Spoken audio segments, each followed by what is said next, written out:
کہ کافروں نے یہ دیکھا تو خالد بن ولید کا یہ ایک ریکارڈ تھا کہ وہ جس جنگ میں بھی حصہ لیتے تھے کبھی اس لشکر کو شکست نہیں ہوتی تھی. تو کافروں نے ایک طرح سے انہیں جتایا کہ اے خالد تمہاری موجودگی میں ہمیں شکست ہو گئی ہے. تو خالد بن ولید جو تھے وہ بڑے ماہر تھے جنگی چالیں چلنے میں. انہوں نے بھاگتے بھاگتے وہی پیچھے مڑ کر دیکھا تو انہیں وہ درہ خالی نظر آیا، کیونکہ جو عبداللہ بن جبیر کی سرکردگی میں جو لوگ نبی کریم صلی اللہ علیہ وسلم نے 50 تیر انداز مقرر کیے تھے وہ سارے کے سارے اتر رہے تھے، صرف 13 لوگ باقی رہ گئے تھے. حضرت عبداللہ بن جبیر نے انہیں بہت روکا کہ نبی کریم صلی اللہ علیہ وسلم نے ہمیں منع کیا یہاں سے نہیں اترنا، لیکن ان لوگوں نے بات نہ سنی اور یہ کہنے لگے کہ اب جنگ ختم ہو گئی ہے، آپ نے جنگ کے دوران ہمیں مقرر کیا تھا، اب جنگ ختم ہو گئی، اب تو کافر بھاگ گئے ہیں اور مال غنیمت جو ہے وہ سمیٹا جا رہا ہے، تو اب ہمیں یہاں ٹھہرنے کی ضرورت نہیں. بہرحال عبداللہ بن جبیر کھڑے رہے اور ان کے ساتھ 13 افراد کھڑے رہے اور باقی لوگ جو تھے 37 افراد جو تھے وہ نیچے اتر گئے. خالد بن ولید نے بھاگتے بھاگتے جب پیچھے نظر دوڑائی تو ان کی نظر پہلے سے ہی درے پر تھی. جب وہ حملہ کر رہے تھے، جنگ لڑ رہے تھے، تو وہ دیکھ رہے تھے کہ کوئی موقع ایسا ملے کہ ہم پیچھے سے آ کے انہیں گھیر لیں، لیکن اس وقت یہاں ہم تیر انداز مقرر تھے تو ان کو موقع نہیں ملا. اب انہوں نے جب بھاگتے ہوئے پیچھے دیکھا تو انہیں درہ خالی نظر آیا، چند لوگ نظر آئے، تو وہ گھوم کے اسی طریقے سے گھومتے ہوئے پیچھے سے آئے اور آ کر اس درے پر جو موجود افراد تھے 13 افراد تھے ان کو شہید کر دیا اور پیچھے سے آ کے مسلمانوں کے لشکر کو گھیر لیا. اب مسلمانوں کے لیے یہ ایک ناگہانی افتاد تھی. وہ تو سمجھ رہے تھے کہ ہمیں فتح ہو گئی ہے اور کافر بھاگ گئے ہیں، اور وہ مال غنیمت سمیٹنے میں مصروف تھے، اپنی صفیں بھی ان کی ٹوٹ چکی تھیں اور اسلحے وغیرہ بھی انہوں نے رکھ دیے تھے، یعنی کہ جیسے تیار ہوتا لڑنے کے لیے وہ پوزیشن نہیں تھی. تو وہ پیچھے سے جب دشمنوں نے حملہ کیا تو ایسا ہو گیا کہ آدھا لشکر جو تھا آگے تھا اور آدھا لشکر دشمنوں کا پیچھے تھا، اور مسلمان درمیان میں گھیرے میں آگے ایک سینڈوچ کی طرح سے بن گئے. تو مسلمانوں کو اول تو اچانک پتہ ہی نہیں چلا کہ یہ ہوا کیا ہمارے ساتھ، یہ پیچھے سے حملہ کیسے کر دیا، کون دشمن آیا پیچھے سے، وہ موقع کی نزاکت کو سمجھ ہی نہ پائے. تو اللہ پاک نے اس غلطی کی طرف یہاں اشارہ کیا 152 نمبر آیت میں. اللہ پاک فرماتے ہیں کہ منکم من یرید الدنیا، تم میں سے کچھ لوگ دنیا چاہتے تھے، یعنی یہ جو مال غنیمت ہے یہ دنیا کا سامان ہے تو تم نے یہ چاہا. ومنکم من یرید الآخرہ، اور کچھ لوگ ایسے تھے جو آخرت پیش نظر رکھتے تھے، یعنی جو حکم کی تعمیل کر رہے تھے ان کے پیش نظر آخرت تھی. ثم صرفکم عنہم لیبتلیکم، تو اللہ پاک فرماتے ہیں کہ پھر اللہ نے ان سے تمہارا رخ پھیر دیا. یعنی کہ اب یہ اتنی دیر کے بعد اس کے دوران اس جملے کے، آپ اس جملے کو دیکھیں تو اس سے پہلے بھی جیم کا وقف جائز ہے اور اس کے بعد میں بھی جیم لگا ہوا ہے جو وقف جائز ہے. یہ جو ایک جملہ ہے اس کے درمیان میں ایک پورا واقعہ ہے کہ کس طریقے سے پھر نبی کریم صلی اللہ علیہ وآلہ وسلم کو زخمی آپ ہوئے اور کس طریقے سے صحابہ کے درمیان افواہ پھیل گئی، نبی کریم صلی اللہ علیہ وسلم شہید کر دیے گئے ہیں تو لوگوں نے بددل ہو کر تلواریں چھوڑ دیں اور بیٹھ گئے کہ اب ہم نے کس کے لیے لڑنا ہے، اب ہمیں کوئی ضرورت ہی نہیں ہے جہاد کی. تو یہ ساری باتیں اس دوران میں ہو گئیں اور انہوں نے جو پیچھے سے آئے تھے کافر، ان لوگوں نے تابڑ توڑ حملے کیے، مسلمانوں کو سنبھلنے کا موقع نہ دیا اور پے در پے لوگ شہید ہوتے گئے اور 70 افراد شہید ہو گئے. ان شہداء میں حضرت حمزہ رضی اللہ تعالی عنہ نبی کریم صلی اللہ علیہ وسلم کے پیارے چچا وہ بھی شہید ہو گئے، اور بھی بہت سے صحابہ کرام اعلیٰ درجے کے اور سابقین اولین میں سے اور بڑے اعلیٰ رتبوں کے سارے جو صحابہ تھے 70 افراد ان میں سے شہید ہو گئے. تو اب اس کے بعد اللہ پاک فرماتے ہیں کہ جب پھر یہ ہوا کہ یہ اب سارا واقعہ جو ہے طویل ہے تو مختصراً یہ بات ہے کہ نبی کریم صلی اللہ علیہ وآلہ وسلم جب تھوڑی دیر کے لیے بے ہوش ہوئے، اس کے بعد جب آپ کی طبیعت بحال ہوئی، آپ کھڑے ہوئے اور آپ نے اپنے لشکر کا جائزہ لیا تو دیکھا کہ لوگ تتر بتر ہوئے ہوئے ہیں. آپ صلی اللہ علیہ وآلہ وسلم نے صحابہ کے ذریعے، ابو بکر صدیق اور حضرت عمر فاروق کے ذریعے آواز دلوائی، لوگوں کو اکٹھا کروایا کہ محمد صلی اللہ علیہ وسلم ادھر ہیں. محمد صلی اللہ علیہ وسلم زندہ ہیں۔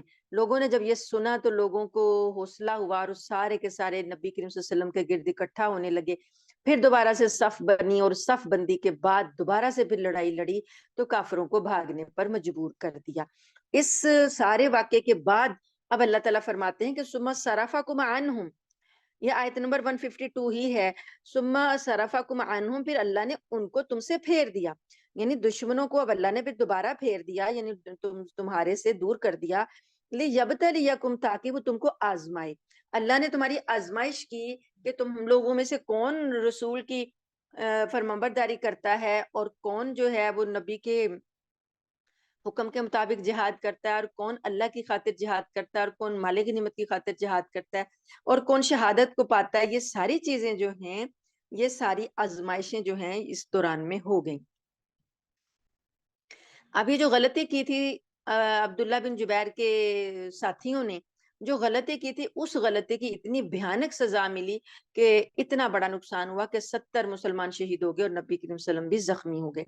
اس سزا کے سے اتنی بڑی غلطی کی سزا جو ہے، وہ جنہوں نے نافرمانی کی تھی وہ بھی ان میں بھی بہت سے شہید ہو گئے، لیکن اس کے بارے میں اللہ پاک فرماتے ہیں وَلَقَدْ عَفَا عَنْكُمْ، پھر اللہ نے تم کو معاف کر دیا۔ یہ غلطی تو بہت بڑی تھی، لیکن بہرحال اللہ نے تم کو معاف کر دیا۔ اور اب یہ آیتیں نازل کی جا رہی ہیں کہ جن صحابہ نے نافرمانی کی تھی، ان صحابہ کے بارے میں سوال تھا کہ اب ان کا کیا ہوگا۔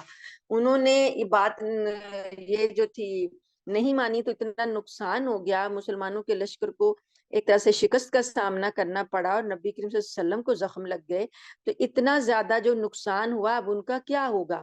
وہ گناہگار ہیں، اگر وہ شہید ہو گئے ہیں تو کیا اللہ ان کو معاف کرے گا؟ یا ان میں سے اگر کچھ زندہ ہیں تو ان کی غلطی کی تلافی کیسے ہوگی؟ اللہ پاک نے اعلان کر دیا کہ اللہ نے تم کو سب کو معاف کر دیا ہے۔ واللہ ذو فضل علی المؤمنین، اور اللہ تعالیٰ مومنوں پر بڑا فضل فرمانے والا ہے۔ اب یہ تھی اجتہادی غلطی۔ اجتہادی غلطی کا مطلب یہ ہوتا ہے کہ نیت ان کی ٹھیک تھی، لیکن مسئلہ سمجھنے میں غلطی لگ گئی کہ ان کا خیال تھا، جو لوگ ٹیلے سے اتر آئے تھے ان کا یہ خیال تھا کہ نبی کریم صلی اللہ علیہ وآلہ وسلم نے ہمیں جنگ کے ختم ہونے تک یہاں ڈیوٹی دی تھی۔ اب چونکہ جنگ ختم ہو گئی ہے تو کافر بھاگ گئے ہیں اور مسلمان مال غنیمت سمیٹ رہے ہیں، اس لیے اب ہم اتر سکتے ہیں۔ اور دوسرے جو تھے عبداللہ بن جبیر کے ساتھی، جو 13 افراد جو نہیں اترے درے سے، انہوں نے یہ کہا تھا کہ نبی کریم صلی اللہ علیہ وسلم نے فرمایا تھا کہ جب تک میں تمہیں حکم نہ دوں تم نے نہیں اترنا، تو اس لیے جب تک نبی ہمیں حکم نہیں دیں گے ہم نہیں اتریں گے۔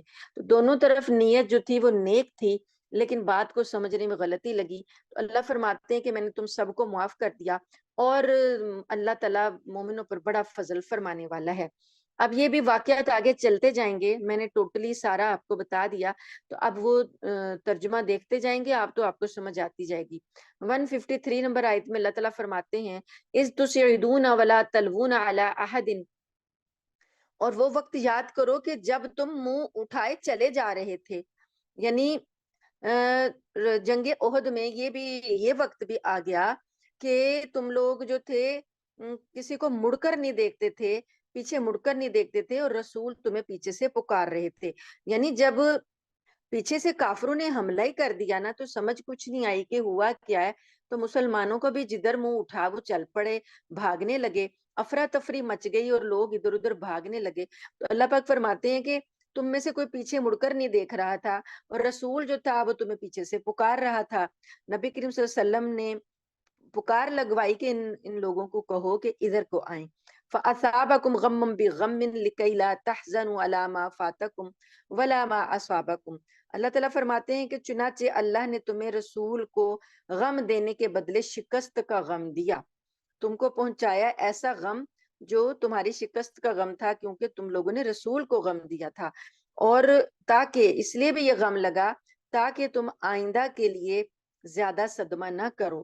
آئندہ یہ والے جو اتنے سخت حالات تم نے اب دیکھ لیے، تو آئندہ ایسے حالات میں تم زیادہ صدمہ نہ کرو کہ تم لڑائی چھوڑ کر بیٹھ جاؤ، جہاد چھوڑ کر بیٹھ جاؤ، رسول صلی اللہ علیہ وسلم کی شہادت کی خبر سن کے تم بد دل ہو کر بیٹھ جاؤ۔ تو یہ غم ابھی اتنے زیادہ آ گئے کہ تمہیں اس میں اللہ نے پختہ کر دیا ہے کہ جو چیزیں تم سے چھوٹ گئی ہیں، یعنی جو تمہارے وفات پا گئے ہیں وہ ان پر جو زخم تمہیں لگ گئے ہیں ان پر تم زیادہ غم نہ کرو. واللہ خبیر بما تعملون، اور اللہ تعالیٰ تمہارے کاموں سے پوری طرح باخبر ہے. اس کے بعد کیا ہوا کہ ثم انزل علیکم من بعد الغم امنۃ نعاسا. اس کے بعد اللہ پاک فرماتے ہیں کہ اللہ نے تم پر طمانینت نازل کر دی. طمانینت یعنی جو دلوں کے اندر ایک بے چینی تھی وہ اللہ نے سکون میں بدل دی. وہ طمانینت کیسے تھی کہ جب نبی کریم صلی اللہ علیہ وآلہ وسلم کے گرد لوگ اکٹھے ہوئے اور اکٹھے ہونے کے بعد دوبارہ سے صف بندی کی گئی، دوبارہ سے مسلمان لڑنے کے لیے سیٹ ہوئے، تو اس میں کیا ہوا کہ صحابہ کرام فرماتے ہیں چونکہ سب زخمی ہو چکے تھے تو صحابہ کرام فرماتے ہیں کہ ہم ہتھیار پکڑ کر کھڑے تھے اور ہم پر اونگ طاری ہو رہی تھی. ایسی اونگ طاری ہو رہی تھی کہ ہماری گردنیں جو تھیں وہ لٹک رہی تھی نیچے کو. تو اللہ پاک فرماتے ہیں کہ یہ میں نے اونگ تمہارے اوپر اس وقت طاری کر دی، امن کی اونگ، تاکہ کیا ہو یخشا طائفۃ منکم، جو تم میں سے ایک جماعت کو ڈھانک رہی تھی. مطلب یہ ہوتا ہے کہ اللہ تعالیٰ کی یہ ایک نعمت ہے، اللہ کا ایک فضل ہوتا ہے کہ سخت شدید ترین خطرات میں اور مصیبت میں جب کہ اعصاب تھک جائیں اور اعصاب شل ہو جائیں، اس دوران اللہ تعالیٰ اپنی رحمت سے تھوڑی سی اونگ طاری کر دیتے ہیں. چند سیکنڈ کے لیے انسان کو ایک نیپ سی آتی ہے اور وہ جب آنکھ اس کی ایک دم سے کھلتی ہے تو یکدم وہ فریش ہو گیا ہوتا ہے. تو یہ اعصاب کو فریش کرنے کے لیے، تھکے ہوئے اعصاب کو طاقت دینے کے لیے یہ پاور نیپ جو تھی اللہ پاک نے دی. اللہ پاک کہتے ہیں کہ یہ تم میں سے ایک جماعت کے اوپر چھا رہی تھی یہ اونگ. طائفۃ قد اہمتہم انفسہم، اور ایک گروہ وہ تھا جن کو اپنی جانوں کی پڑی ہوئی تھی. یظنون باللہ غیر الحق، وہ اللہ کے بارے میں ناحق گمان کر رہے تھے. ظن الجاہلیہ، جہالت کے خیالات تھے. یعنی کچھ لوگ جو تھے کمزور ہمت والے، وہ یہ سمجھ رہے تھے کہ یہ ہمارے ساتھ جو ہوا ہے یہ جاہلیت کی طرح کا وہ سوچ رہے تھے. وہ کہہ رہے تھے کہ یقولون هل لنا من الامر من شیء، کیا ہمارے اختیار میں کوئی کام ہے؟ قل ان الامر کلہ للہ، آپ کہہ دیجئے کہ سارے امر، سارے اختیارات تو صرف اللہ کے پاس ہیں. یعنی نبی کریم صلی اللہ علیہ وآلہ وسلم کے جو ساتھی تھے، ان ساتھیوں میں اگر کوئی کمزور ہمت والا تھا یا کوئی ایسا بندہ تھا جو دل سے نہیں آیا تھا، کیونکہ منافقین بھی تھے نا درمیان میں کوئی نہ کوئی، تو اللہ پاک فرماتے ہیں کہ وہ کیا سوچ رہے تھے؟ وہ یہ سوچ رہے تھے کہ ہمارے اختیار میں کچھ ہے، اگر ہمارے اختیار میں ہوتا تو ہم یہاں آتے ہی نہ، ہم مرتے ہی نہ، یہاں آ کر ہم اپنے گھروں میں آرام سے بیٹھتے. تو اللہ پاک فرماتے ہیں کہ ان سے کہو کہ تمہارا کوئی اختیار نہیں ہے، سارا اختیار اللہ تعالیٰ کا ہے. یخفون فی انفسہم ما لا یبدون لک، وہ اپنی جانوں میں وہ باتیں، اپنے نفس میں وہ باتیں چھپا رہی ہیں جو آپ کو وہ ظاہر نہیں کرتے. وہ کیا کہتے ہیں؟ یقولون لو کان لنا من الامر شیء، اگر ہمارے اختیار میں کوئی کام ہوتا، ما قتلنا ہاہنا، تو ہم یہاں آ کر نہ مرتے. یعنی کہ یہاں ہمارے اتنے افراد جو شہید ہوئے ہیں تو ہمیں یہاں موت نہ آتی. قل، آپ فرما دیجئے، لو کنتم فی بیوتکم، اگر تم اپنے گھروں میں بھی ہوتے، لبرز الذین کتب علیہم القتل، تو اللہ تعالیٰ ان لوگوں کو لے آتا جن کے حق میں یہ قتل ہونا لکھا تھا، یعنی جن کی قسمت میں قتل ہونا لکھا تھا، الی مضاجعہم، ان کی قتل گاہوں تک اللہ انہیں لے آتا، گھروں سے نکال کر بھی لے آتا. تو یہ جو آج شہید ہوئے ہیں یا جو آج اس موقع پر کام آئے ہیں لوگ، ان کی موت ایسے ہی لکھی تھی اور ان کی موت اسی مقام پر لکھی تھی. جنگ نہ بھی ہوتی تب بھی یہ لوگ یہیں آ کر ہی مرتے. وَلِيَبْتَلِيَ اللَّهُ مَا فِي صُدُورِكُمْ وَلِيُمَحِّصَ مَا فِي قُلُوبِكُمْ. اور یہ سب اس لیے ہوا تاکہ جو کچھ تمہارے سینوں میں ہے اللہ اسے آزمائے، اور جو کچھ تمہارے دلوں میں ہے اس کا میل کچیل دور کر دے. یہ اشارہ اس طرف ہے کہ مصیبتیں ایمان کی پختگی کے لیے آتی ہیں. جب انسان مصیبتیں اللہ کی راہ میں جھیلتا ہے تو اس کا ایمان پختہ ہوتا ہے، اور اندر کی جو بیماریاں ہوتی ہیں، دلوں کی جو بیماریاں کیا ہوتی ہیں، بزدلی ہوتی ہے، کم ہمتی ہوتی ہے، یا کہ اپنے ایمان کے بارے میں کوئی شک و شبہ ہوتا ہے، یا نبی کریم صلی اللہ علیہ وسلم کی اور اللہ کے وعدوں کے بارے میں جو شک و شبہ ہوتے ہیں، جب یہ مصیبتیں آتی ہیں تو یہ اندر کی بیماریاں بھی دور ہو جاتی ہیں اور انسان مصیبتوں کو جھیلنے کے بعد اللہ تعالیٰ کے قریب ہوتا ہے. تو یہ بات ہے کہ اللہ پاک فرماتے ہیں تاکہ وہ تمہیں آزمائے اور تمہارے دلوں کی جو میل کچیل ہے اس کو دور کر دے۔ واللہ علیم بذات الصدور، اور اللہ تعالیٰ جانتا ہے سینے کی بات کو، جو سینوں کے اندر باتیں چھپائی ہوئی ہیں، جو باتیں منہ سے ظاہر نہیں کرے لیکن اندر تنگی محسوس ہو رہی ہے، اندر کوئی شکوک و شبہات ہیں، اللہ تعالیٰ ان سب کو جانتا ہے۔ ان الذین تولوا منکم یوم التقى الجمعان، اب دوبارہ سے اللہ پاک فرماتے ہیں کہ وہ لوگ جنہوں نے منہ پھیر لیا اس دن جب دو جماعتیں ملی، یعنی یہ وہ لوگ جو لشکر سے ٹکراتے وقت جو پیٹ پھیر کر بھاگے، وہ لوگ اللہ پاک فرماتے ہیں انما استزلهم الشیطان، کیوں انہوں نے پیٹ پھیری؟ کیونکہ ان کو شیطان نے لغزش میں مبتلا کر دیا، ببعض ما کسبوا، اس وجہ سے جو کچھ انہوں نے کمایا، یعنی ان کے اعمال میں کچھ ایسی کمزوری تھی جس وجہ سے شیطان نے ان سے یہ لغزش کروائی۔ وَلَقَدْ عَفَا اللَّهُ عَنْهُمْ، البتہ تحقیق اب اللہ نے ان کو معاف کر دیا۔ ان اللہ غفور حلیم، بے شک اللہ بخشنے والا، تحمل والا ہے، بردبار ہے، یعنی اللہ گناہوں کو بخشنے میں تحمل کا مظاہرہ کرتا ہے، بردباری دکھاتا ہے۔ یا ایھا الذین آمنوا لا تکونوا، اے لوگو جو ایمان لائے ہو، نہ تم ہو جاؤ کالذین کفروا، ان لوگوں کی مانند جنہوں نے کفر کیا، وقالوا، اور انہوں نے کہا لاخوانہم، اپنے بھائیوں سے، اذا ضربوا فی الارض، جب وہ زمین میں سفر کرتے ہیں، او کانوا غزن، یا تو وہ غازی ہوتے ہیں، لو کانوا عندنا، کہ کاش کے ہمارے اختیار میں ہوتا، ما ماتوا وما قتلوا، تو نہ ہم مرتے اور نہ ہم قتل کیے جاتے، لیجعل اللہ ذلک حسرۃ فی قلوبہم، اسی لیے اللہ تعالیٰ نے بنا دیا ان کو، ان کے دلوں میں یہ چیز حسرت بنا دی۔ واللہ یحیی، اور اللہ تعالیٰ ہی زندگی دیتا ہے، ویمیت، اور وہی مارتا ہے، واللہ بما تعملون بصیر، اور اللہ تعالیٰ جو کچھ تم عمال کر رہے ہو اس کو دیکھنے والا ہے۔ اب یہاں پر اللہ پاک نے مومنوں سے کہا کہ کافروں کی مانند نہ ہو جانا، وہ کافر جو ہیں وہ زمین میں جب سفر کرتے ہیں، جنگ میں شامل ہوتے ہیں، تو یہ ان کے بارے میں یہ کہتے ہیں، یعنی مسلمانوں کے اندر جو منافقین موجود تھے، انہوں نے اپنے جو شہداء، جنگ احد کے شہداء تھے، ان کے پاس جب گئے، ان کے بارے میں ان کو جا کے یہ کہا کہ اگر تم ہمارے پاس ٹھہر جاتے تو تم نہ مرتے تو نہ قتل ہوتے۔ تو اللہ پاک فرماتے ہیں کہ تم ان کے بارے میں ان جیسے نہ ہو جانا، مومنوں کو کہا جا رہا ہے کہ جو ایسی باتیں کرتے ہیں تم ان جیسے نہ ہو جانا، یہ اس وجہ سے یہ لوگ جو ہیں ان کے دلوں میں ایمان کوئی نہیں ہے، یہ اللہ تعالیٰ نے ان کے دلوں میں حسرت بنا دی ہے، جو بھی کوئی مصیبت آتی ہے تو انسان کو حسرت ہوتی ہے، کوئی نقصان ہو جاتا ہے تو انسان کو حسرت ہوتی ہے، کاش میں ایسا نہ کرتا، کاش میرے ساتھ ایسا نہ ہوا ہوتا، کاش میں وہاں نہ جاتا، کاش میں نے فلاں جگہ یہ کام نہ کیا ہوتا تو آج میرا نقصان نہ ہوتا۔ تو یہ جو حسرت دلوں کی ہوتی ہے، یہ بھی جو ہوتی ہے غم زدہ کرتی ہے انسان کو، تو یہ بھی شیطان کی طرف سے ہوتی ہے۔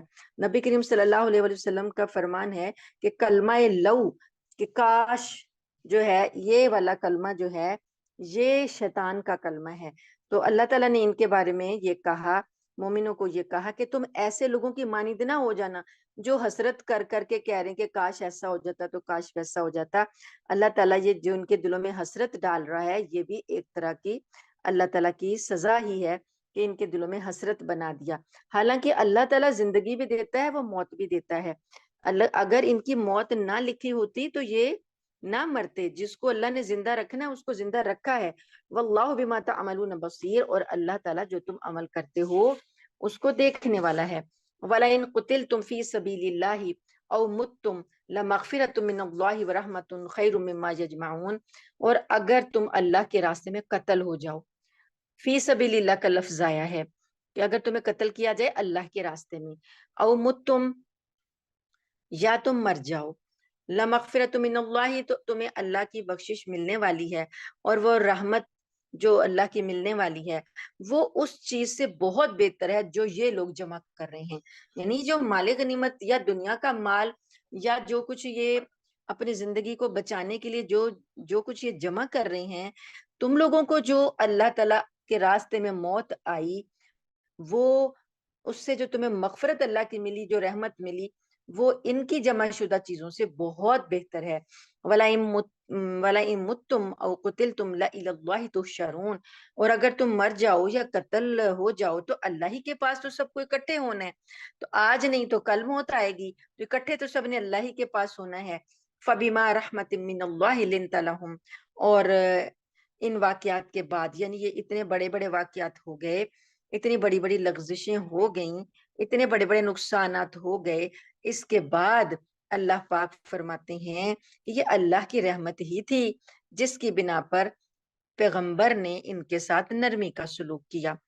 نبی کریم صلی اللہ علیہ وآلہ وسلم کی جو یہاں پر آپ کو جو چوٹ لگی، جو آپ زخمی ہوئے، جو آپ کا خون بہا، اور جو آپ کے دندان مبارک شہید ہوئے، رخسار مبارک میں زخم آئے، اور آپ کے سر پھٹا اور سر پہ سے خون نکلا، یہ ساری چیزوں کے بعد بھی نبی کریم صلی اللہ علیہ وآلہ وسلم اپنے صحابہ کے لیے نرم دل ہی رہے۔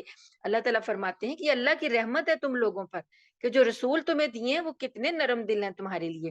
وَلَوْ كُنْتَ فَظًّا غَلِيظَ الْقَلْبِ، اللہ تعالیٰ نبی کریم صلی اللہ علیہ وسلم سے فرما رہے ہیں کہ اگر آپ سخت دل ہوتے، سخت مزاج ہوتے، لن فضو من حولک، تو یہ سارے لوگ جو آج آپ کے گرد پروانوں کی طرح اکٹھے ہیں، یہ سارے کے سارے آپ کے پاس سے ہٹ جاتے، تتر بتر ہو جاتے۔ فَعْفُ عَنْهُمْ، بس آپ ان کو معاف کر دیجئے۔ اب دیکھیں نا کہ کسی سارے واقعے کی سارے واقعے کو آپ اپنے دیکھیے، امیجن کر کے دیکھیں کہ ایسا اگر ہوا ہو جیسے تو یہاں پر ہوا نبی کریم صلی اللہ علیہ وسلم کے صحابہ کے ساتھ جو ہوا، تو آپ اس کو دیکھیے کہ نبی کریم صلی اللہ علیہ وآلہ وسلم نے ان صحابہ کو جو جنہوں نے غلطی کی، جن کی غلطی کی وجہ سے یہ نقصان ہوا، تو آپ صلی اللہ علیہ وسلم ان پر غصہ کر سکتے تھے، ناراض ہو سکتے تھے، لیکن اللہ پاک نے ان کو جب معاف کر دیا تو اللہ پاک نے نبی کو بھی حکم دیا کہ آپ بھی ان کو معاف کر دیں۔ فَعْفُ عَنْهُمْ، آپ ان کو معاف کر دیجئے۔ خالی معافی نہ کریں بلکہ وَاسْتَغْفِرْ لَهُمْ، ان کے لیے بخشش کی دعا بھی کیجئے۔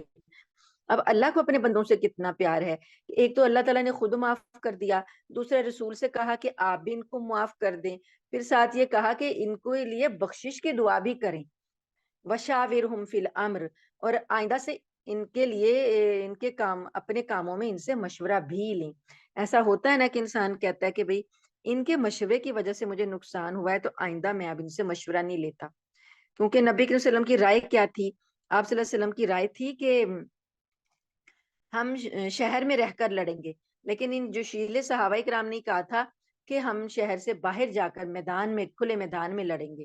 تو اب ایسا ہو سکتا تھا نا کہ نبی کریم صلی اللہ علیہ وآلہ وسلم یہ کہیں کہ آئندہ ان سے مشورہ نہیں لینا، لیکن اللہ پاک فرماتے ہیں کہ آپ ان سے مشورہ لیں گے، آئندہ بھی معاملات میں ان سے مشورہ لیں۔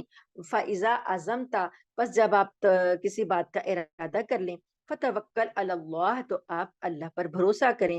ان اللہ یحب المتوکلین، بے شک اللہ تعالیٰ توکل کرنے والوں کو، بھروسہ کرنے والوں کو پسند کرتے ہیں۔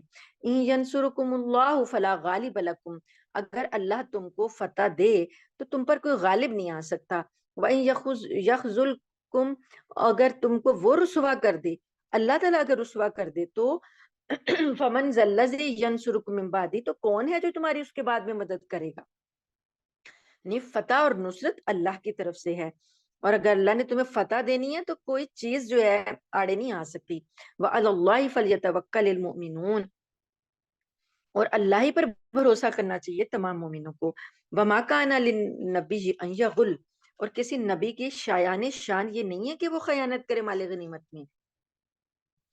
اب یہاں پر جو مسلمانوں کے دلوں میں جو کوئی مال کی محبت تھی، جس کی وجہ سے انہوں نے وہ درہ چھوڑا تھا، تو ہو سکتا ہے کسی کے دل میں یہ خیال آیا ہو، یہ بھی ہو سکتا ہے کہ نہ آیا ہو، لیکن اللہ تعالیٰ نے یہاں واضح کر دیا کہ ایسا تم لوگوں نے سوچا ہوگا کہ ہم اگر مال غنیمت کے لیے نیچے نہیں اتریں گے تو ہو سکتا ہے ہمیں مال غنیمت نہ ملے، تو اللہ پاک نے کھول کر بتا دیا کہ کسی نبی کے شایان شان یہ نہیں ہے کہ وہ مال غنیمت میں خیانت کرے گا اور تم لوگوں کو نہیں دے گا. وَمَن يَغْلُلْ يَأْتِ بِمَا غَلَّ يَوْمَ الْقِيَامَةِ، اور جو کوئی خیانت کرے گا وہ قیامت کے دن اس خیانت کے ساتھ آئے گا. ثُمَّ تُوَفَّى كُلُّ نَفْسٍ مَا كَسَبَتْ، پھر ہر جان کو پورا بدلہ دیا جائے گا. وَهُمْ لَا يُظْلَمُونَ، اور ان پر کوئی ظلم نہیں ہوگا. اب یہ چیز جو ہے کہ مال غنیمت کے احکام جو تھے وہ غزوہ بدر کے بعد نازل کر دیے گئے تھے کہ مال غنیمت سارا کا سارا اللہ اور اس کے رسول کے پاس جمع کروایا جائے گا. 5واں حصہ اللہ اور اس کے رسول کا ہوگا، باقی 4 حصے جو ہیں وہ مجاہدین میں تقسیم کیے جائیں گے. تو یہاں پر اس سے پہلے جو تھا زمانے جاہلیت میں یہ ہوتا تھا کہ جنگ میں جو چیز جس کے ہاتھ آتی وہ اسی کی ہوتی. تو اس لیے بھی لوگ جو بھاگتے تھے جمع کرتے تھے، جو کسی کو مل گیا وہ اسی کا ہوتا تھا. تو یہاں پر نبی کریم صلی اللہ علیہ وسلم کے پاس ساری جمع کرانی تھی، اور جمع کرانے کے بعد اس کے حصے نبی کریم صلی اللہ علیہ وسلم نے 5 کرنے تھے. 5واں جو تھا وہ اللہ اور رسول کے نام پر غریبوں کو دینا تھا، اور 4 حصے جو تھے مجاہدین جنہوں نے جہاد میں شرکت کی تھی ان کو دینے تھے. تو نبی کریم صلی اللہ علیہ وآلہ وسلم تو اللہ کے ادا کردہ جو احکام ہیں اور اللہ کی عطا کردہ جو امانتیں ہیں اس میں تو پورے امانت دار ہیں. تو اللہ تعالیٰ فرماتے ہیں کہ تمہارے دلوں میں یہ خیال آیا ہوگا کہ ہو سکتا ہے کہ نبی ہمیں مال غنیمت میں حصہ نہ دے، اس لیے تم نے وہ درہ چھوڑ دیا اور رسول کے حکم کی نافرمانی کر دی. تو کسی نبی کے شایان شان یہ بات نہیں ہے. اس کے علاوہ اگر کوئی اور بھی شخص ہو، اب دیکھیں مال غنیمت بہت سے لوگوں نے اکٹھا کیا. اب کوئی شخص کو کوئی چیز ایسی پسند آ گئی، اس کو کوئی بہت ہی شاندار قسم کی تلوار مل گئی، کوئی بہت اچھی سواری مل گئی، گھوڑا مل گیا، کچھ ایسی چیز مل گئی. اب وہ یہ کہے کہ میں یہ نبی کریم صلی اللہ علیہ وسلم کے پاس جا کے جمع کرواؤں، تو ہو سکتا ہے یہ کسی اور کے حصے میں آ جائے، تو یہ مجھے حاصل ہوا تو کیوں نہ یہ میں خود ہی رکھ لوں.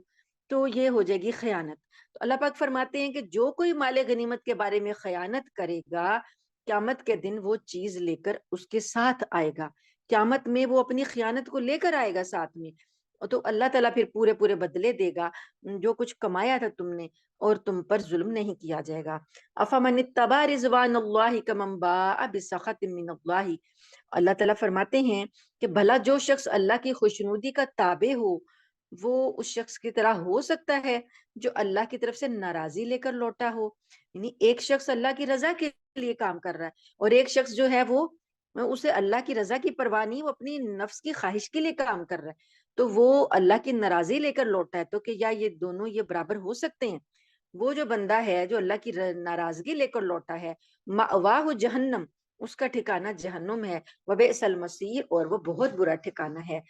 ہم درجات عند اللہ، یہ جو لوگ ہیں اللہ کی رضامندی کے حاصل کرنے والے لوگ، ان کے درجے اللہ کے پاس ہیں. واللہ بصیر بما یعملون، اور اللہ دیکھنے والا ہے، دیکھ رہا ہے جو کچھ وہ عمل کرتے ہیں. لقد من اللہ علی المؤمنین، البتہ تحقیق احسان فرمایا اللہ نے مومنوں پر، اذ بعث فیہم رسولا من انفسہم، جب اللہ نے ان کے درمیان اپنا ایک رسول بھیجا، یتلو علیہم آیاتہ، وہ ان کے اوپر اللہ کی آیتیں تلاوت کرتا ہے، ویزکیہم، اور ان کا تزکیہ کرتا ہے، انہیں پاک کرتا ہے، ویعلمہم الکتاب والحکمہ، اور وہ ان کو حکمت اور کتاب اور حکمت کی تعلیم دیتا ہے. یہ نبی کریم صلی اللہ علیہ وآلہ وسلم کے بارے میں اللہ تعالیٰ مومنوں کو بتا رہے ہیں کہ اللہ نے جو تم پر اور اتنے زیادہ احسانات کیے، ان میں یہ والا احسان سب سے بڑا ہے، اس نے تمہارے درمیان میں ایک رسول بھیج دیا. اللہ تعالیٰ نے انسان کو جو نعمتیں دی ہیں، اللہ پاک نے اس کو جسم دیا، اس کو صلاحیتیں دی، اس کو والدین دیے، اس کو آل اولاد دی، کنبے قبیلے دیے، اور ناک کان آنکھیں، یہ اعضاء دیے، چلنے والا بنایا، اس کو کام کرنے والا بنایا، عقل دی، یہ ساری نعمتیں دی. دنیا میں بے شمار اس کو پھل اور کھیتیاں اور جائیدادیں اور چیزیں، بہت سی نعمتیں دیں، لیکن اللہ پاک نے کسی کو احسان کے طور پہ نہیں جتایا. جتنے بھی چیزیں ہیں، صحت سب سے بڑی دولت ہے. اللہ نے انسان کو قرآن پاک میں ذکر تو کیا ہے کہ ان نعمتوں پر غور کرو، یہ دینے والا اللہ ہے اور ان کا شکر کرو، لیکن اللہ نے احسان کے طور پر نہیں جتایا. ساری نعمتوں کو جو ہے اللہ نے بس شکرانے کے طور پر بتایا کہ اس رب وہ ہے، اس کی عبادت کرو. احسان جتایا تو اس ایک نعمت کا کہ تمہارے درمیان ایک رسول بھیجا. یہ احسان ہے اللہ کا کہ اس نے وہ رسول جو بھیجا، اس کی یہ صفات ہیں، وہ اللہ کی آیتیں تلاوت کرتا ہے، تم کو پاک کرتا ہے، کتاب کی حکمت کی تعلیم دیتا ہے. یہ 4 فرائض منصبی ہیں نبی کریم صلی اللہ علیہ وآلہ وسلم کے. جو گزشتہ انبیاء تھے وہ اللہ کے احکام پڑھ کر سنا دیتے تھے اور لوگوں کو پاک کر دیتے تھے. 2 ان کے فرائض منصبی ہوتے تھے. نبی کریم صلی اللہ علیہ وسلم کے فرائض منصبی 4 ہیں. وہ کتاب کی تعلیم بھی دیتے ہیں، یعنی سکھاتے ہیں لوگوں کو، تعلیم دے کر ان کو سکھا دیتے ہیں جیسے استاد شاگرد کو سکھاتا ہے، اس طریقے سے سکھاتے ہیں. انہیں حکمت اور دانائی کی باتیں بتاتے ہیں، ان کی پاکیزگی کرتے ہیں، تلاوت بھی کر کے بتاتے ہیں. تو نبی کریم صلی اللہ علیہ وسلم کے فرائض جو ہیں وہ دوسرے انبیاء سے زیادہ ہیں. اور دوسری بات اللہ نے یہ احسان بتایا کہ اس سے بڑا احسان کوئی نہیں ہے کہ تمہارے درمیان اللہ کا ایک رسول آ گیا. تم تو ہمیشہ ہمیشہ کے لیے جہنم کے گھڑوں میں جا رہے تھے اور اللہ پاک نے تمہیں اس سے بچا لیا. تو ہمیں اپنے ایمان کا، جو اللہ نے ہمیں یہ ایمان بخشا اور ہمیں امت محمدیہ میں اللہ نے شامل فرمایا، امت محمدیہ میں ہمیں شمار کیا، ہمارے پیارے نبی صلی اللہ علیہ وسلم کی امتی ہمیں بنایا. اس احسان کے شکر میں ساری زندگی بھی انسان سجدہ شکر ادا کرتا رہے تو کم ہے، وہ حق ادا نہیں ہو سکتا. تو یہ بہت بڑا ایک احسان ہے جو اللہ نے ہم پر کیا ہے. اللہ تعالیٰ فرماتے ہیں کہ اولما اصابتکم مصیبت، اس احسان کو یاد کرتے ہوئے اب اس بات کا جائزہ لو کہ کیا جب کوئی تمہارے پاس کوئی مصیبت ایسی پہنچے، ایسی مصیبت کہ قد اصبتم مثلیہا، جس سے دگنی تم دشمن کو پہنچا چکے تھے. یعنی اس سے پہلے جو غزوہ بدر ہوا تھا اس میں انہوں نے کافروں کے 70 افراد کو مارا تھا، قتل کیا تھا مسلمانوں نے. تو ایک تو وہ ہو گیا. اب آپ جنگ احد میں بھی آغاز میں کافروں کا مسلمانوں نے نقصان کیا، پھر ان کے 70 قیدی بھی بنے تھے. تو مسلمانوں کا تو الحمدللہ کوئی قیدی نہیں بنا، کافروں نے کسی کو گرفتار نہیں کیا، صرف شہید ہوئے ہیں اور وہ اللہ کے پاس اعلیٰ رتبوں پر پہنچے ہیں. تو اب اللہ تعالیٰ فرماتے ہیں کہ اگر تم نے دگنا نقصان دشمن کو پہنچا دیا، اب تمہارے پاس اگر کوئی مصیبت آئی تو تم نے کیا کہا؟ کل تم ان ھذا، یہ کہاں سے آ گئی، یہ کیسے ہو گیا، یہ کیوں آ گئی؟ قل هو من عند انفسکم، آپ ان کو فرما دیجئے کہ یہ تمہاری اپنی وجہ سے آئی ہے. ان اللہ علی کل شیء قدیر، بے شک اللہ تعالیٰ ہر چیز پر قادر ہے. یعنی یہ کوئی کسی کے دل میں یہ خیال نہ ہو کہ نبی کی موجودگی میں ہمیں دشمن کی جو ہے زد لگی اور دشمن کی طرف سے ہمیں نقصان اٹھانا پڑا ہے. تو اللہ تعالیٰ فرماتے ہیں کہ یہ نبی کی وجہ سے نہیں ہوا، اللہ کی وجہ سے بھی نہیں ہوا، یہ تمہاری اپنی غلطی کی وجہ سے ہوا. وما اصابکم یوم التقى الجمعان، اور جس دن جو مصیبت تمہیں پہنچی جب 2 لشکر آپس میں ٹکرائے، فباذن اللہ، تو وہ اللہ کے حکم سے آئی تھی. تو حکم تو اللہ کا ہوتا ہے، لیکن اسباب جو ہے وہ دنیاوی وہ ہوتے ہیں جو کہ اب ہم اس وقت ڈسکس کر رہے ہیں. اسباب وہی تھے، نافرمانی ہو گئی تھی، لیکن حکم اللہ کا ہی ہوتا ہے. کوئی بھی تکلیف اللہ کے حکم کے بغیر نقصان نہیں پہنچا سکتی. وَلِيَعْلَمَ الْمُؤْمِنِينَ، اللہ تعالیٰ چاہتے تھے کہ مومنوں کو پرکھ لیں. وَلِيَعْلَمَ الَّذِينَ نَافَقُوا، اور اللہ تعالیٰ یہ بھی چاہتے تھے کہ منافقین کو بھی دیکھ لیں. وَقِيلَ لَهُمْ تَعَالَوْا، اور جب ان سے کہا گیا کہ آؤ، قَاتِلُوا فِي سَبِيلِ اللَّهِ، اللہ کی راہ میں لڑو، او ادفعوا، یا دفاع کرو. قالوا، یہ کہنے لگے، لو نعلم قتالا لاتبعناکم، منافقین کا اللہ تعالیٰ ذکر کر رہے ہیں کہ منافقین کو بھی اللہ نے کھول کے سامنے لانا تھا، مسلمانوں کو، دوسروں کو، سب کو پتا چل جائے کہ یہ منافق ہیں. تو ان سے جب کہا نا کہ آؤ لشکر میں شامل ہو جاؤ، یا تو دفاعی پوزیشن سنبھالو یا پھر لڑنے کے لیے آگے آؤ، تو انہوں نے کیا کہا کہ اگر ہم جانتے کہ یہ لڑائی ہے، لتبعناکم، تو ہم ضرور تمہاری پیروی کرتے. مطلب وہ کہتے کہ لڑائی ہوتی ہے برابر کے مقابلے میں. اب یہ لڑائی نہیں ہے، یہ تو صرف موت کے منہ میں جانے والی بات ہے کہ 700 افراد ایک طرف اور 3000 ایک طرف. تو اس کو کیسے ہم لڑائی سمجھیں؟ یہ جنگ نہیں ہے، یہ تو اپنے آپ کو موت کے منہ میں دھکیلنا ہے. تو کہنے لگے منافق کہ اگر ہم سمجھتے کہ یہ جنگ ہے تو ہم ضرور آتے.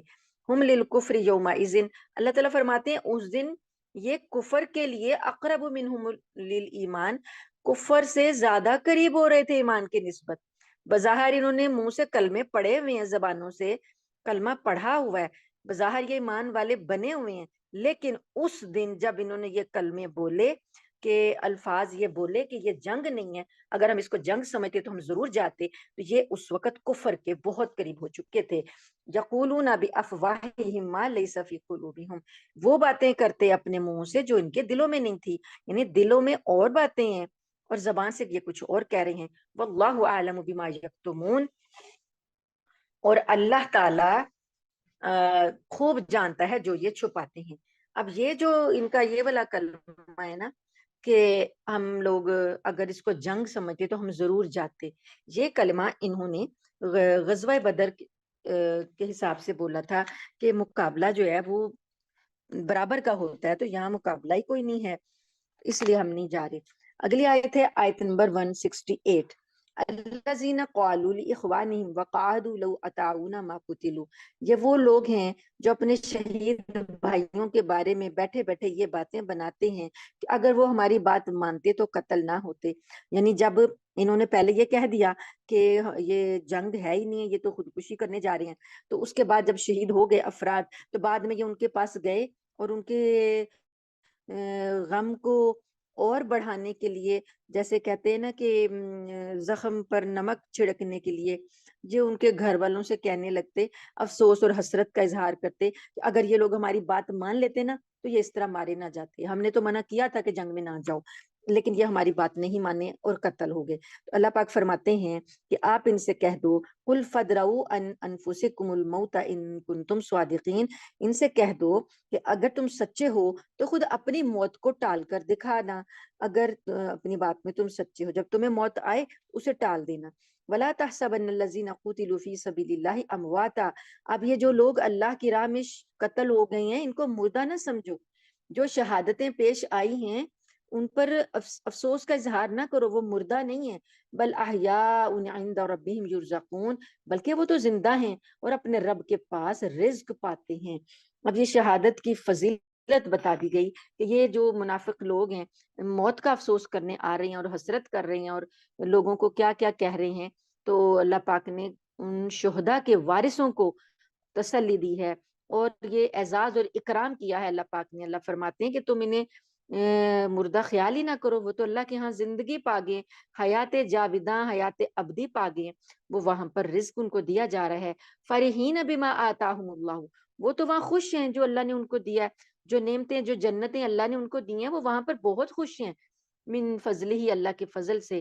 بس وجستبشرون بالذین، اور وہ اس بات پر بھی خوشی مناتے ہیں کہ ان لوگوں کے بارے میں لم یلحقوا بہم من خلفہم، وہ اس بات میں بھی خوشیاں منا رہے ہیں شہداء کہ ابھی جو لوگ ہمارے پیچھے رہ گئے ہیں وہ بھی ہمارے سے آ ملنے والے ہیں، تو وہ اس بات کی بھی خوشی منا رہے ہیں.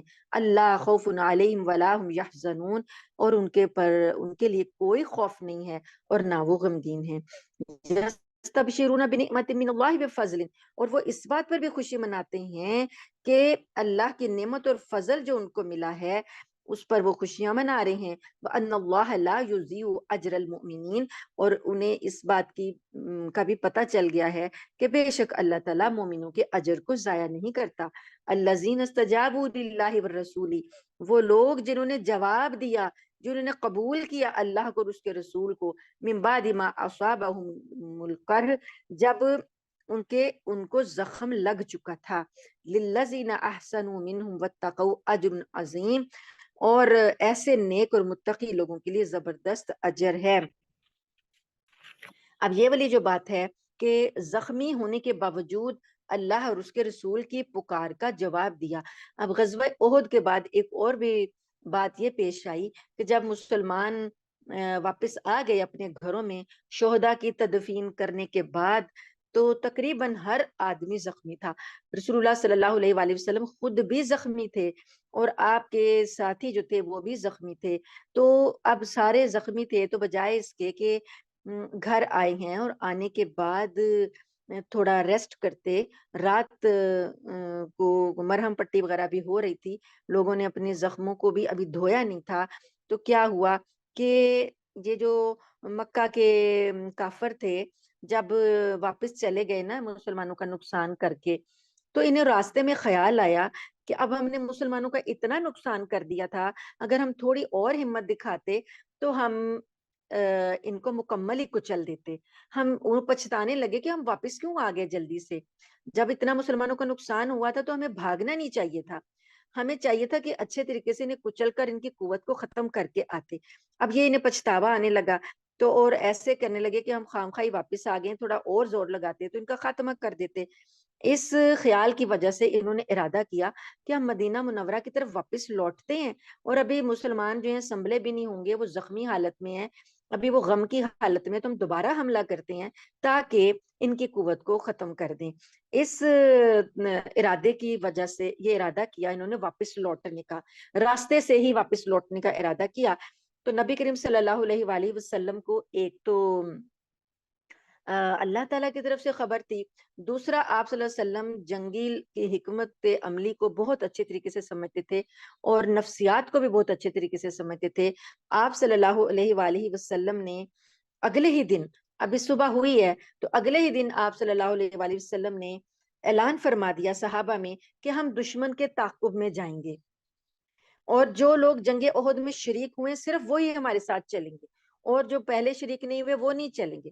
اب جو شریک ہوئے شرکا، ابھی وہ تھکے ہوئے بھی ہیں، ابھی تھکاوٹ بھی نہیں اتری، ابھی وہ زخمی بھی ہیں، لیکن صحابہ کرام نے جیسے ہی یہ اعلان سنا فوراً سارے کے سارے پھر حاضر ہو گئے نبی کریم صلی اللہ علیہ وسلم کے ساتھ، اور دشمن کا پیچھا کرنے کے لیے ادھر کو گئے، ان کے پیچھے گئے۔ ابھی یہ زخم خوردہ تھکے ہوئے صحابہ نے، کسی ایک نے بھی سستی نہیں دکھائی، کسی ایک نے بھی نافرمانی نہیں کی، اور یہ نہیں کہا کہ ابھی تو ہم نے سانس بھی نہیں لیا۔ تو نبی کریم صلی اللہ علیہ وسلم کی دعوت پر لبیک کہا۔ ان کی تعریف میں اللہ تعالیٰ نے یہ آیت نازل کی 172، کہ وہ لوگ جنہوں نے اللہ اور اس کے رسول کی پکار کا جواب دیا، باوجود اس کے کہ ان کو زخم لگے ہوئے تھے، تو یہ وہ لوگ ہیں للذین احسنوا منہم، اللہ تعالیٰ فرماتے ہیں ایسے نیک اور متقی لوگوں کے لیے اجر عظیم، بہت بڑا اجر ہے۔ الذین قال لهم الناس ان الناس قد جمعوا، بے شک یہ وہ لوگ ہیں جن سے کہنے والوں نے یہ کہا تھا کہ مکہ کے لوگ، یعنی لوگ تمہارے لیے جمع ہوئے ہیں، فخشوہم، پس تم ڈرو ان سے، فزادہم ایمانا، تو اللہ تعالیٰ فرماتے ہیں کہ اس بات سے ان کا ایمان اور بڑھ گیا۔ وقالو، اور وہ کہنے لگے، حسبنا اللہ، ہمیں اللہ کافی ہے، ونعم الوکیل، اور وہ ہمارا بہترین کارساز ہے۔ یہ بات ہوئی کہ یہ جو لشکر نبی کریم صلی اللہ علیہ وسلم نے کہا نا کہ لشکر کے پیچھے جانا ہے تو چلو، تو وہاں سے جب یہ لوگ مدینہ سے باہر چلے تو کفار کا جب پیچھا کرنے کے لیے چلے تو حمراء الاسد ایک مقام ہے، حمراء الاسد کا یہ وہاں تک جب آپ پہنچے تو وہاں پر قبیلہ تھا خزاعہ، اس کا ایک شخص آ رہا تھا، اس کا نام تھا معبد، وہ آپ صلی اللہ علیہ وآلہ وسلم سے ملا، اگرچہ وہ کافر تھا لیکن وہ آپ صلی اللہ علیہ وسلم سے ہمدردی رکھتا تھا۔ تو وہ جب ملا تو اس نے دیکھا کہ مسلمانوں کے حوصلے تو بڑے بلند ہیں، اور وہ نبی کریم صلی اللہ علیہ وسلم نے اس سے پوچھا کہ تم کہاں جا رہے ہو؟ تو اس نے بولا کہ میں مکہ کی طرف جا رہا ہوں۔ تو نبی کریم صلی اللہ علیہ وسلم نے فرمایا اس کو کہ جب تم کفار کے لشکر کے پاس سے گزرو گے نا تو وہاں ان کو بتا دینا کہ مسلمان جو ہے نا ان کے تعاقب کے لیے آ رہے ہیں، تو وہ تیار رہے، مسلمان پیچھے گھروں سے نکلے ہوئے اور ان کا تعاقب کریں گے۔ یہ نبی کریم صلی اللہ علیہ وسلم نے اس لیے اسے کہا تاکہ کافروں کے لشکر کے حوصلے جو تھے وہ پست ہو جائیں۔ تو اب یہاں پر یہ گیا، وہاں کافروں کے سردار ابو سفیان سے ملاقات ہوئی، تو ابو سفیان نے اس سے پوچھا، تو اس نے کہا کہ میں نے تو ان کا حوصلہ بڑا بلند دیکھا ہے، مسلمان تو ہتھیار لگائے، نبی کے رسول ہتھیار لگائے حمراء الاسد تک پہنچ چکے ہیں، اور تو اس نے ان کو مشورہ دیا کہ تم واپس لوٹ جاؤ ورنہ تمہارا اور نقصان ہوگا۔ اس طریقے سے کفار پر روب طاری ہو گیا اور وہ واپس چلے گئے۔ لیکن ایک آدمی، یہ ابو سفیان نے بھی اسی طرح کا ایک کام کیا، عبد القیس کا ایک قافلہ تھا، وہ مدینہ منورہ جا رہا تھا، اس نے ان کو پیغام دلوا دیا ابو سفیان نے کہ جاؤ گے تو مسلمانوں کو کہنا جا کر کہ ہم بہت بڑا لشکر لے کر آ رہے ہیں تمہارے لیے۔ تو اس طریقے سے وہ اس نے چاہا کہ مسلمانوں کے حوصلے پست ہوں۔ تو جب